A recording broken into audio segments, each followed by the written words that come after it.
Okay, we're up on a roof working on a Trane. I don't know, it looks like 5-ton.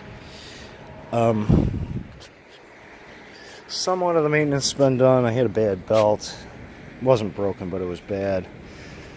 But I opened the unit up and I see that it's all burned and scorched. The bottom of the contactor is all burned and scorched. I'm trying to figure out where it came from, and I checked my resistance on my contactor on the coil.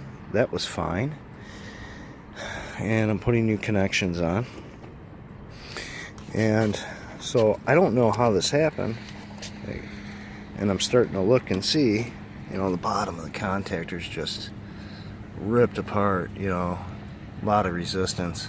Someone's been working on it before. But then I get to my next wire. I took my high voltage wire off here, put it on, made a new termination, cut the end off, and then I'm like, oh, look at that right there. So that was rubbing against the bottom of one of these stake-ons, rubbed right through the wire and hit another phase. It's a 3-phase unit, and it smoked it. So that's a hole right in the wire. So just some of the things to check. I mean, I'm gonna have to, I think I got enough wire. Tape that up. Might have enough wire. Yeah, I got enough wire right there. Right there. It's right there. Got enough. So I'll just cut that out and put it back together.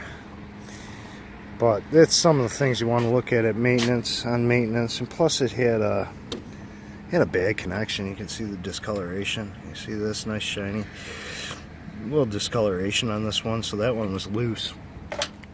It had to be loose because, let's see. Oh yeah, I didn't even screw with that terminal, and that's how loose it is. I can get a quarter half turn on that one. So when you're doing your maintenance checks, belts, filters, you want to definitely check your wire connections, because it'll save you a service call.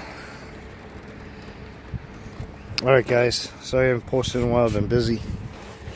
I'm going to try to post more. It's been a real hectic new job. And like and subscribe, and I'll see you on the next one.